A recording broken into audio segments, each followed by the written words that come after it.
ಈ ಲಕ್ಷ್ಮೀ ನರಸಿಂಹ ಅಂತ ಒಂದು ಕಂಪನಿ ಐತಿ. ಅದಕ್ಕೆ ಯಾರದಾರು ಎಲ್ಲೈತಿ, ಆಫೀಸ್ ಎಲ್ಲೈತಿ, ಅಲ್ಲಿ ಯಾರು ಕೊಂಡಿರ್ತಾರೋ, ಏನ್ ಮಾಡ್ತಾರೋ, ಮತ್ತ ಅದ್ರೊಳಗೆ ಡೈರೆಕ್ಟರ್ ಯಾರ, ಅವ್ರ ಊರ್ ಯಾವ್ರ, ಅವ್ರ ಆಧಾರ್ ಕಾರ್ಡ್ ಎಲ್ಲೈತಿ, ಅವ್ರ ಐಡಿ ಎಲ್ಲೈತಿ, ಅವ್ರ ರೆಸಿಡೆನ್ಸ್ ಅಡ್ರೆಸ್ ಏನೈತಿ, ಏನೂ ಇಲ್ಲ. ಒಂದು ಲಕ್ಷ್ಮೀ ನರಸಿಂಹಯ್ಯ ಅನ್ನುವಂತ ಒಂದು ಕಂಪನಿ ಮ್ಯಾಗ ಇವತ್ತು ದಿವಸ 180 ಕೋಟಿಗಿಂತಲೂ ಹೆಚ್ಚು ಸಾಲ ಕೊಟ್ಟಾರೆ. ಇದು ಹಾಕೋದನ್ನಲ್ಲ ಕಾರ್ಯಕ್ರಮ ತಿರುಗಿ ತುಂಬಂಗಿಲ್ಲ ಅದನ್ನ. ಈ ಘಟಪ್ರಭಾ ಸಹಕಾರಿ ಕಾರ್ಖಾನೆಗೆ ಅವಾಗ ನಾವು ಬರೋಕ್ಕಿಂತ ಮುಂಚೆ 35 ಕೋಟಿ ರೂಪಾಯಿ ಕೊಟ್ಟಿದ್ರು. ಕಂತು ಇಲ್ಲ, ಬಡ್ಡಿ ಇಲ್ಲ. ಬಹುಶಃ 250-300 ಕೋಟಿ ಮ್ಯಾಗ ಇವತ್ತು ದಿವಸ ಘಟಪ್ರಭಾ ಸಹಕಾರಿ ಕಾರ್ಖಾನೆ ಡಿಸಿಸಿ ಬ್ಯಾಂಕ್ ತುಂಬಬೇಕಾಗಿತ್ತು. ಅದನ್ನು ಎಲ್ಲರೇ ಮುರ್ಕೊಳ್ಳೋ ಸಲುವಾಗಿ, ಅದನ್ನು ಎಲ್ಲರೇ ಪಂಗನಾಮ ಹಾಕೋ ಸಲುವಾಗಿ, ಅಥವಾ ಅದನ್ನು ಎಲ್ಲಿ ಡಿಸಿಸಿ ಬ್ಯಾಂಕ್ ಬೋರ್ಡ್ ಮಾಡೋ ಸಲುವಾಗಿ ಅದು ಕಾರ್ಯಕ್ರಮ ಅವರು ಇರಬಹುದು.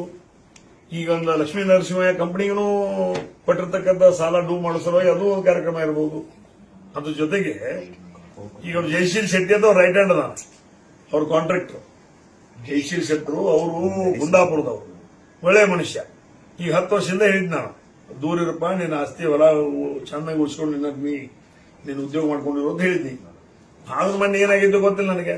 ಬೆಳಗಾವದಲ್ಲಿ ಒಂದು 5 ಎಕರೆ ಮತ್ತು ಘಟಪುರದಲ್ಲಿ ಇರ್ತಕ್ಕಂಥ ಒಂದು 10 ಎಕರೆ, ಒಂದು 15 ಎಕರೆ ಜಮೀನಾಗ 130 ಕೋಟಿ ರೂಪಾಯಿ ಸಾಲ ಕೊಟ್ಟಾರೆ. ಸಬ್ ರಿಜಿಸ್ಟ್ರಾರ್ ಆಸ್ತಿ ಕಿಮ್ಮತ್ ಎಷ್ಟೈತಿ ಗೊತ್ತಿಲ್ಲ, ಯಾರಿಗೂ ಗೊತ್ತಿಲ್ಲ. ಅದಕ್ಕೆ ಈ ಮುಖಾಂತರ ಸಿಇಒ ಹೇಳ್ತನು, ಆ ಸಂಬಂಧಪಟ್ಟಂತ ಬ್ಯಾಂಕಿನ ಸಿಇಒ ಅವರು ಸಬ್ ರಿಜಿಸ್ಟರ್ ವ್ಯಾಲ್ಯೂಯೇಷನ್ ಏನೈತಿ ಜನರಿಗೆ ಗೊತ್ತಾಗ್ಲಿ. ಸಬ್ ರಿಜಿಸ್ಟರ್ ವ್ಯಾಲ್ಯೂಯೇಷನ್ ಏನದ, 130 ಕೋಟಿ 13-14 ಎಕರೆಗೆ ನೀವು 130 ಕೋಟಿ ಕೊಡುದಾದ್ರೆ ಈಗ ಬಹಳ ಜನ ತೊಗೊಳಕ್ತಾ ಇರೋದಾರೆ. ಅದಕ್ಕೆ ಯಾವ ಆಧಾರ ಮೇಲೆ ಕೊಟ್ಟಿದ್ದೀರಿ, ಯಾವ ಹಂತದ ಮೇಲೆ ಕೊಟ್ಟಿದ್ದೀರಿ, ಸಬ್ ರಿಜಿಸ್ಟರ್ ವ್ಯಾಲ್ಯೂಯೇಷನ್ ಏನೈತಿ, ಅಂದ್ರೆ ನೇರವಾಗಿ ಇವತ್ತು ದಿವಸ ಘಟಪ್ರಭಾ ಸಹಕಾರಿ ಕಾರ್ಖಾನೆ ಕಟ್ಟುವಂತ ದುಡ್ಡನ್ನು ಮುಳಿಸ್ಕೊಳ್ಳುವಂತ ಕಾರ್ಯಕ್ರಮ. ಜೊತೆಗೆ ಇವತ್ತು ಏನು ಲಕ್ಷ್ಮೀ ನರಸಿಂಹಯ್ಯ ಅನ್ನುವಂತ ಕಂಪನಿಗೆ, ಬೇನಾಮಿ ಕಂಪನಿಗೆ ಸಾಲ ಕೊಟ್ಟದ್ದು ಮುಗಿಸ್ಕೊಳ್ಳುವಂಥದ್ದು. ಜೊತೆಗೆ ಜಯಶೀಲ್ ಶೆಟ್ಟರ್ ಮ್ಯಾಗ ಸಾಲ ಕೊಟ್ಟಿದ್ದಾರೆ, ಈ ಜಮೀನಿಗೆ ಸಾಲ ಕೊಟ್ಟಾರೆ. ನಾಳೆ ಅದು ಮಾಯರೂ 10-20 ಕೋಟಿ ಹಾಕಿದ್ದಿಲ್ಲ, ನಮಗೆ ಗೊತ್ತಾರೆ. ಬಟ್ 130 ಕೋಟಿ ರೂಪಾಯಿ ಕೊಟ್ಟಾರೆ. ಇವೆಲ್ಲ ರಮೇಶ್ ಕತ್ತಿ ಬಂದಂದ್ರೆ ಮಗ ಇವನ್ನೆಲ್ಲ ಕೇಳ್ತಾನೋ, ಅದಕ್ಕೆ ಅವ್ನು ಬರಬಾರ್ದಂಗೆ ನೋಡ್ಕೊಳ್ಳುವಂತ ಒಂದೇ ಒಂದು ಎಜೆಂಡಾ ಅವರು.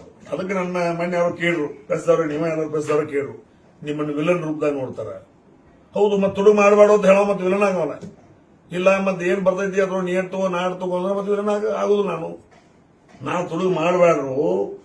ಯಾಕಂದ್ರೆ ಲಕ್ಷಾಂತರ ಜನರ ಠೇವ್ ಐತಿ, ಲಕ್ಷಾಂತರ ಜನ ಇದ್ರೊಳಗೆ ಅವಲಂಬಿತರಾಗಿದ್ದಾರೆ. ತುಡುಗು ಮಾಡಬೇಡ್ರಿ, ಜಿಲ್ಲಾದಾಗ ಒಳ್ಳೆ ಹೆಸರು ಗಳಿಸ್ಕೊಂಡೈತಿ, ಇದನ್ನ ಚೆನ್ನಾಗಿ ಬೆಳೆಸ್ಕೊಂಡು ಹೋಗೋಣ ಅಂತ ನಾ ಹೇಳಕ್ ಹೋದ್ರೆ ಅದಕ್ಕೆ ಅವ್ರು ಅಡ್ಡದಾರಿ ಹಿಡಿತಾರೆ. ಅಡ್ಡದಾರಿ ಹಿಡಿದಾಗ ಅನಿವಾರ್ಯವಾಗಿ ನಾವು ವಿಲನ್ ರೂಪದಾಗ ಅವ್ರು ಕಾಣ್ತೀವಿ. ವಿಲನ್ ರೂಪದಾಗ ಕಂಡ್ರೂ ಪರವಾಗಿಲ್ಲ. ನನ್ನ ಜಿಲ್ಲೆಯ ಸಲುವಾಗಿ, ನನ್ನ ರೈತರ ಸಲುವಾಗಿ, ಎಲ್ಲಾ ಸಮಾಜದ ಸಲುವಾಗಿ ಇವತ್ತು ದಿವಸ ನಾನು ಹೋರಾಟ ಮಾಡ್ತಾನೆ, ಬ್ಯಾಂಕ್ ವ್ಯವಸ್ಥೆ ಉಳಿಸ್ತಾನೆ. ಆ ಧೈರ್ಯ ನನಗೈತಿ.